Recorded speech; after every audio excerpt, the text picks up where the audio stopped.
Hello বন্ধুরা, আজকে নিয়ে এলাম তোমাদের একটা নতুন রেসিপি।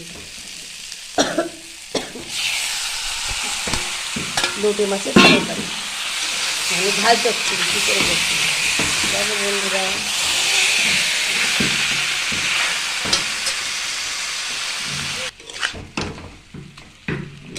আজকে আমি কী রান্না করছি, লোটে মাছের ঝাল চচ্চড়ি আর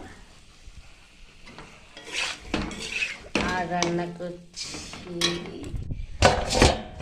ভাত, গরম আলু ভাতে দিয়েছি, কারণ এই শাক দিয়ে মাখবো। দেখো আমার বেবির জন্য রান্না। এইবারে লোটে মাছটা আমি রান্না করছি। আগে আগে পেঁয়াজ আদা রসুন কষা হয়ে গেছে, তারপরে আমার আলুগুলো কষা হয়ে গেছে। সেগুলো দেওয়ার পর আমি এবারে গোটা গোটা লোটে মাছগুলোকে দিয়ে দিলাম।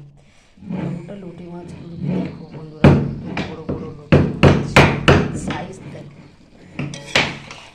দিয়ে দিলাম। একটুও জল দেবো না, এর থেকে যা জল বেরোয় না এর থেকে বেরিয়ে রান্নাটা হয়ে যাবে। এই রান্নাটা খুবই সহজ। রান্নাটা করতে এক ফোঁটা জল লাগে না। এই লোটে মাছে যা জল বেরোয় এই জল দিয়েই রান্না হয়ে যায়। চট জলদি যদি রান্না করতে চাও তাহলে এই রান্নাটা করতে পারো। এবারে আমি ঢাকা দিয়ে দেবো।